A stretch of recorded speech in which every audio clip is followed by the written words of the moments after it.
అంటే గతంలో వీళ్ళు అర్బన్ నక్సలైట్లు అన్నారు. యాంటీ నేషనల్స్ అన్నారు. ఖలిస్తానీలు, పాకిస్తానీలు ఇప్పుడు దిమాగి చైనీసు, బంగ్లాదేశీలు ఏవైనా అనొచ్చు. హ్మ్. అమెరికాని తప్ప అనరు. అమెరికాని తప్ప ఎవరినైనా అంటారు వీళ్ళు. అది నాకు సంబంధం లేదు.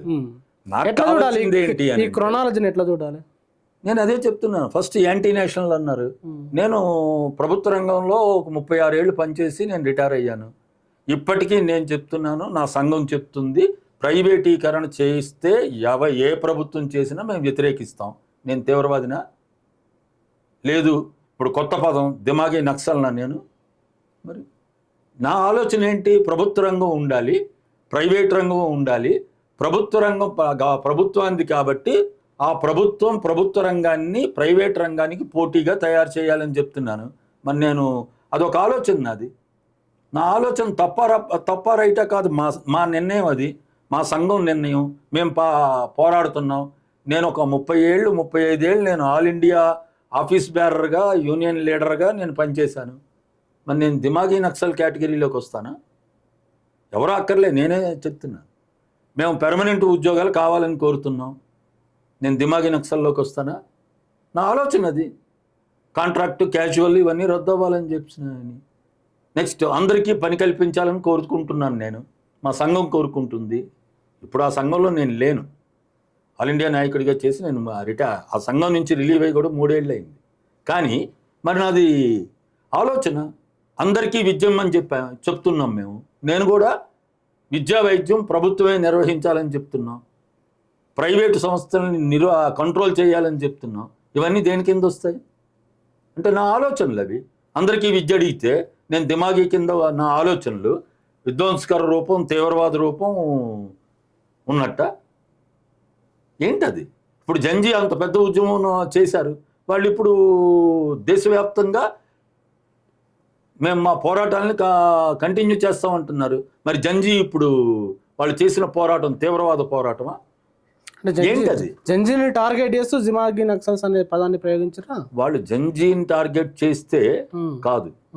అసలు నన్ను అడిగితే ఎర్రకోట నుండి జాతిని ఉద్దేశించి దేశ స్వాతంత్రం కోసం పోరాడిన వాళ్ళందరినీ ఆయన టార్గెట్ చేసినట్టు. అందరినీ జంజీ ఇప్పుడు వచ్చింది. అందరినీ అంటే ఇప్పుడు ఆయన ఎర్రకోట నుంచే మాట్లాడారు ప్రధానమంత్రి గారు.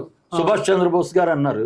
మరి ఆయన తీవ్రవాది అయితే తీవ్రవాదే. ఆయన ఆయుధాలే, ఆయన శిక్షణ ఇచ్చిందే ఆయుధాలతో.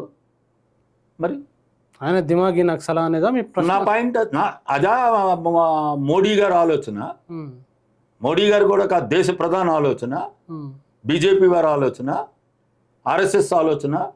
భావజాలం ఏంటిది? ఎవరి భావజాలం ఇది? రెండోది ఆయనే చెప్పారు ఎర్రకోట నుంచి భగత్ సింగ్ అన్నారు. భగత్ సింగ్ ఏంటి? అందరికీ ఉత్తేజపరిచిన విప్లవకారుడు ఆయన. బ్రిటిష్ వాళ్ళకి తల ఒగ్గకుండా ఉరి తీసిన వెనక్కి పోలేదు, క్షమాపణ కోరలేదు. మరి వీళ్ళు చెప్తున్న సావర్కరు కొన్ని సార్లు బ్రిటిష్ వారికి ఉత్తరాలు రాసి నేను ఈ జైల్లో ఉండలేకపోతున్నాను, నన్ను విడుదల చేయండి అన్నారు. మరి సావర్కర్ నేనేమన్నారు? వాళ్ళ గురువు అన్నారు కదా. నేను వాడి జోలికి వెళ్ళటంలే. కానీ ఇప్పుడు 3,000 కోట్ల రూపాయలు పెట్టి గుజరాత్లో ఓ పెద్ద విగ్రహం కట్టారు. ఎవరిది? వల్లభాయ్ పటేల్, సర్దార్ వల్లభాయ్ పటేల్ గారిది. ఆయన తీవ్రవాద? ఆయన ఆర్ఎస్ఎస్ నిషేధించారు కదా హోమ్ మినిస్టర్గా ఉన్నప్పుడు, గాంధీ గారిని చంపిన తర్వాత. అసలు ఇదంతా కాదు. అసలు దేశ స్వాతంత్రం కోసం పోరాడిన మహాత్మా గాంధీ గారు తీవ్రవాద? మహాత్మా గాంధీ తీవ్రవాద? తర్వాత మొట్టమొదటి ప్రధాని అయ్యి చనిపోయే వరకు ప్రధానిగా ఉన్న జవహర్లాల్ నెహ్రూ గారు తీవ్రవాద? మరి ఆయనే కదా పంచవర్ష ప్రణాళికలు అన్నారు, ప్రభుత్వ రంగం అన్నారు, సోవియట్ యూనియన్తో మేము కలిసి ఉంటామని చెప్పారు, సెక్యులర్ పార్టీ అన్నారు, సోషలిస్ట్ అని చెప్పారు. మరి ఆయన దిమాగి నక్సలా? ఏంటి భాష అంటే? అర్థం ఏంటి అంటే బీజేపీ భావజాలాన్ని అంగీకరించిన వాళ్ళు దేశభక్తులు. అది కదా యాంటీ నేషనల్ అంటే. బీజేపీ పార్టీని కానీ, బీజేపీ డిమాండ్లు కానీ, బీజేపీ చేస్తుంది కానీ అంగీకరిస్తే దేశభక్తులు. బీజేపీని వ్యతిరేకించిన, బీజేపీ విధానాలను వ్యతిరేకించిన, ఆర్ఎస్ఎస్ విధానాలను వ్యతిరేకించిన, ఆర్ఎస్ఎస్ భావజాలాన్ని వ్యతిరేకించిన దేశద్రోహుల. యాంటీ నేషనల్ అంటే అదే కదా అర్థం. అర్బన్ నక్సల్స్ ఏంటది? నక్సలిజం తప్పనే అన్నారు. ఎందుకనంటే నక్సలిజం చేసేది హింస. హింస ఎవరు చేసినా తప్పే. నక్సలిజం చేసిన తప్పని ఒప్పని అనలేదే. నక్సలిజం చేసింది తప్పే. కానీ నక్సలైట్లు డిమాండ్లు ఏంటి? అందరికీ విద్య, అందరికీ వైద్యం, అందరికీ ఉపాధి, అసమానతలు లేకుండా ఉండాలి, సామాజిక వివక్ష ఉండకూడదు. అవి కదా. మీరు అవి నిర్మూలించండి, అవి లేకుండా చేయండి. 80 ఏళ్ళు అయింది కదా స్వాతంత్రం వచ్చి. మీరు 13వసారి ఎర్రకోట ఉద్దేశించి మాట్లాడారు కదా.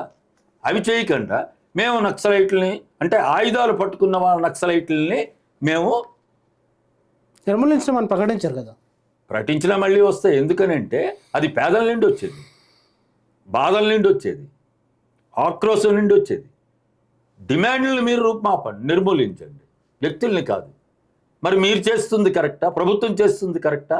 నేనేం నక్సలైట్ సిద్ధాంతాన్ని సమర్థించడం లేదు, నక్సలైట్లని చేస్తున్న హింసను సమర్థించడం లేదు. నేను అడుగుతున్నది ప్రభుత్వాన్ని, వాళ్ళ డిమాండ్లు ఏంటి చెప్పండి. మీరు ఆ డిమాండ్లని మీరు పరిష్కరించండి.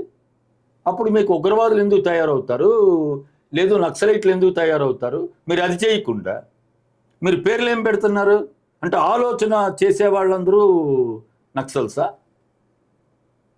మరి రాజా రామ్మోహన్ రాయ్ నక్సల్ అనుకోవాలి, మరి దిమాగీ నక్సల్.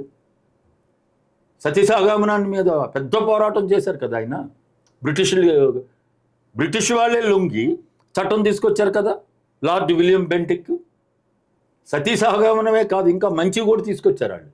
పసి ఆడపిల్లల్ని చంపడం వాళ్ళు నిషేధించారు. భ్రూణ హత్యల్ని నిషేధించారు. భ్రూణ హత్యలు నిరోధించారు. ఎవరు? బ్రిటిష్ వాళ్ళు.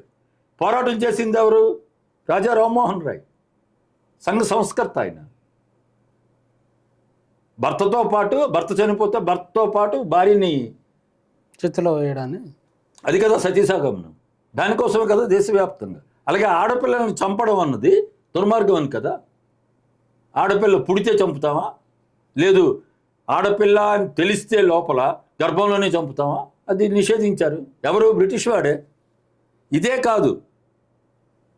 కాదు నరబలి కూడా నిషేధించారు ఆయన. ఇది ఎప్పుడో 1830s చేసింది ఇది. అంటే ఒక పురోగమనంలో ఉన్నదాన్ని మార్చమని చెప్తే రిఫార్మిస్ట్ అంటారు కదా. అది కదా సంస్కరణ అంటే. అది కూడా మంచి వైపు వెళ్ళాలి కదా, ఐక్యత వైపు వెళ్ళాలి కదా. దేశ స్వాతంత్రంలో అందరూ కలిసింది అదే కదా. అక్కడ ఏమైనా ముస్లింలు కలవలేదా? క్రిస్టియన్లు కలవలేదా? జైన్లు కలవలేదా? బౌద్ధులు కలవలేదా? అసలు భారతదేశం స్వాతంత్ర పోరాటంలో ఏ ఒక్కరైనా పాల్గొకుండా ఉన్నారా? అది కదా ఆర్ఎస్ఎస్ వాళ్ళు తప్ప. అది అందరికీ తెలుసు. అదే కదా వీళ్ళకి. నేను అనేక పేర్లు చెప్తాను, ఒక్క ఆర్ఎస్ఎస్ పేరు చెప్పలేరు. ఎందుకనంటే ఆర్ఎస్ఎస్ సావర్కరే బ్రిటిష్ వాళ్ళకి నన్ను విడుదల చేస్తే మీ బ్రిటిష్ కలకాలం ఉండేటట్టు నేను ప్రయత్నం చేస్తానని రాసిచ్చారు కదా. అయినా ఇప్పుడు అది కాదు చర్చ. అసలు ప్రధానమంత్రి గారు అయ్యుండి 3వసారి గెలిచి అసలు భారతదేశానికి ఏం చెప్తున్నారు ఈయన? ప్రపంచానికి ఏం చెప్తున్నారు అంటే భారతదేశంలో ఆలోచన చేసే వాళ్ళందరూ, లేదు మా పార్టీకి వ్యతిరేకించిన వాళ్ళందరూ, లేదు ఆర్ఎస్ఎస్ భావజాలాన్ని వ్యతిరేకించిన వాళ్ళందరూ దేశద్రోహుల